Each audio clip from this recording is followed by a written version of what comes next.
दोस्तों बड़े मोगरा के प्लांट में फूल अधिक लेना चाहते हैं, कली अधिक लेना चाहते हैं, तो इसमें मात्र जो आप फेंक दे रहे हैं उसे ना फेंक कर अपने केवल पौधे में देते हैं तो आपको उसमें 3 चीज का लाभ होता है। यानी कि हमारे पौधे में ये जो बड़े प्रजाति का मोगरा है, यहाँ देखिए ये किस तरह से खिल रहा है फूल, ये है बड़े प्रजाति का मोगरा। दोस्तों ये मोगरा का प्लांट बड़े प्रजाति का है और इसमें 3 चीज जो आप फेंक रहे हैं केवल इसमें दें। यदि आप इस तरह से इसमें आप पोटेशियम, फास्फोरस और आप इसमें आयरन की मात्रा भरपूर मात्रा से मिलेगा इसमें, यदि जो आप फेंक देते हैं। ना ही फेंक कर केवल हम इसमें इस्तेमाल कर लेते हैं, जिस तरह से हम नाली में कोई भी चीज़ फेंक देते हैं उसे ना फेंक कर केवल हम पौधा में देते हैं, तो आप पौधा का आप क्वांटिटी देख लें, कली कितना भरा हुआ है। और एक तरफ नहीं, हम सारे तरफ आपको दिखाएंगे कि किस तरह से हमारे पौधे में कली भर रहा है। कली जो है आपका कभी भी बन कर नहीं गिरेगा, केवल फूल होके ही गिरेगा।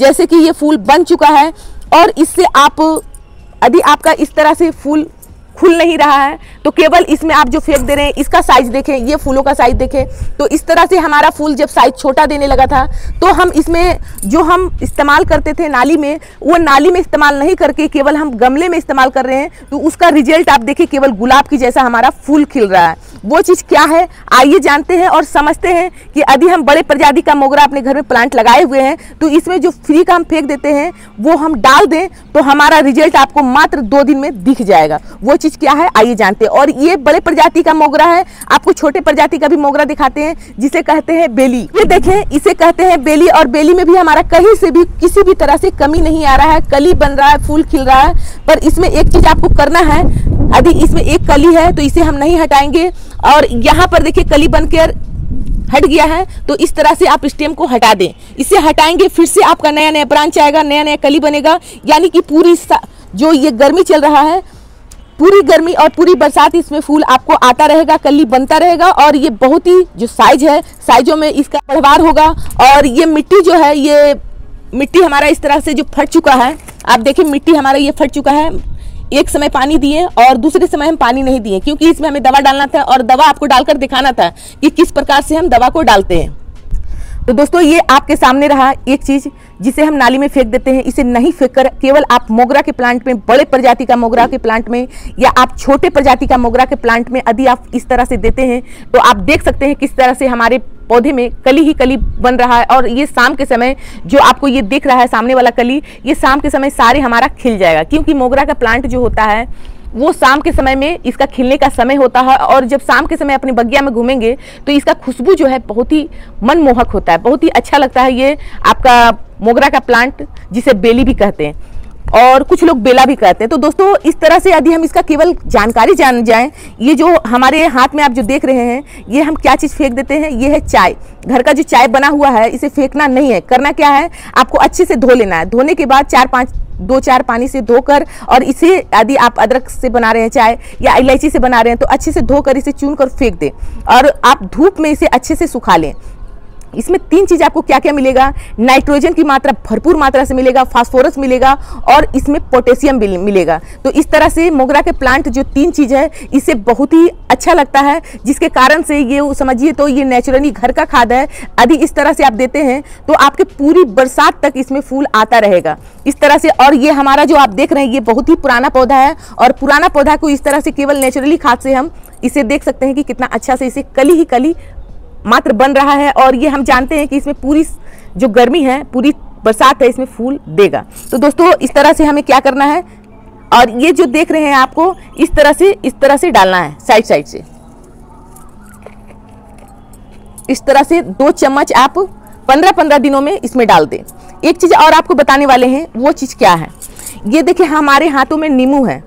नींबू का इस्तेमाल हम रस का कर लेते हैं, पर हम छिलके को फेंक देते हैं। इसे भी ना फेंक कर आप छिलके को छोटे छोटे टुकड़े करके, आपके घर में 2-4 जो भी नींबू का छिलका निकलता है, इसे आप क्या करें, रात को किसी मग के सहारे में, इस तरह से मग के सहारे में ऐसे इसमें डाल दें, इस छिलके को डाल दें और सुबह सुबह जितना आप पानी में डुबाए हैं उतना ही पानी और लेके आप अपने पौधे में दे दें।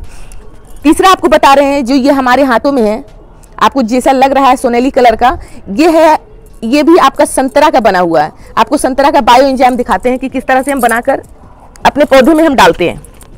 ये देखें, ये संतरा इसमें हम, और ये हमारा साल भर से ऊपर हो गया है और कहीं से भी ये खराब नहीं है, क्योंकि घर में जो बायो एंजाइम बना के रखे हैं बहुत ही अच्छा ये हमारा काम करता है। तो इस तरह से कलर इसका हम निकाले हैं इसमें। और इसे इस्तेमाल कैसे करना है, यहाँ लेना है 1 लीटर से थोड़ा कम पानी है और इस तरह से हमें आधा क्वांटिटी में इस्तेमाल करके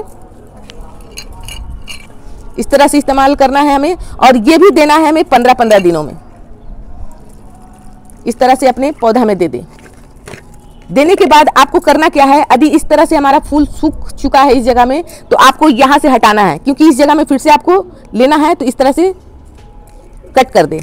इस तरह से कट किए, आप देखिए यहाँ से आपका 2 ब्रांच आ जाएगा और जब 2 ब्रांच आएगा तो इसमें हमारा फूल आएगा। क्योंकि देखिए यहाँ पर हम कट किए थे, इस जगह में हम कट किए थे, तो इस जगह में हम कट किए, देखें 2 ब्रांच लेके आ रहा है, फूल साथ ही साथ लेके आया। तो इस तरह से यदि आप सूखा हुआ, इस तरह से आप सूखा हुआ छोड़ देंगे तो यहाँ पर फूल आएगा नहीं और पौधा जो है मतलब कि पुराना होकर इसमें आपका पत्तियां इस तरह से मुड़ने लगेगा। और इसे ग्रोथ होने का जब समय आप देंगे तो इस तरह से कली बनना स्टार्ट हो जाएगा। दोस्तों हम आपको इसलिए ये सब ऑर्गेनिक बताते हैं। आप देखिए यहाँ पर हम बाल्टी में भी डुबा कर रखे हैं। इसके बारे में आपको कल जानकारी दिए थे और आज इसका हम जो लिक्विड फर्टिलाइजर हमारा बनकर तैयार हुआ है ये हम अपने सारे पौधे में देंगे इस तरह से। तो दोस्तों ऑर्गेनिक पर आइए। मार्केट का जो केमिकल खाद मिल रहा है, एक तो वहां पर ही सही भी नहीं होता है और जो सही होता है यदि मात्रा ज्यादा पड़ गया तो हमारा पौधा मर सा जाता है। तो इस तरह से ऑर्गेनिक में आएंगे तो ये क्या होगा, हमारा पौधा जो है हमेशा के लिए सालों साल चलता रहेगा और ये पौधा मरेगा भी नहीं। क्योंकि मार्केट से जो पौधा लेकर आते हैं और वहां से केमिकल भी लेकर आते हैं तो साल भर भी पौधा को चला नहीं पाते हैं, मर जाता है। तो मरने का कारण यही है कि आप केमिकल फर्टिलाइजर आप डालते हैं, केमिकल खाद डालते हैं जो पौधा सहन नहीं कर पाता है। और जो ऑर्गेनिक हम आपको बता रहे हैं, ऑर्गेनिक आप करें। और बायो एंजाइम जैसे कि हम बनाए हैं, इस तरह से बायो एंजाइम भी बना सकते हैं। इस नींबू का भी आप बायो एंजाइम बना सकते हैं। जितना भी छिलका आपका यदि निकल रहा है तो इसे फ्रिज में स्टोर करके और इस तरह से बोतल में बनाकर आप बायो एंजाइम अपने बगिया में रख ले। जब आपको जरूरत पड़े तो इस तरह से आप इस्तेमाल करें। बायो एंजाइम का जो कमाल है या जादू शक्ति है, बहुत ही अच्छा हमारे पौधे में देखने के लिए मिल रहा है। ये आप भी देख सकते हैं कि कहीं से भी आपका जो पत्तियां है या डाल है सब जगह हमारा कल ही बन रहा है। तो ये जानकारी हमारा कैसा लगा, अच्छा लगा तो वीडियो को लाइक करें, चैनल को सब्सक्राइब करें। धन्यवाद दोस्तों।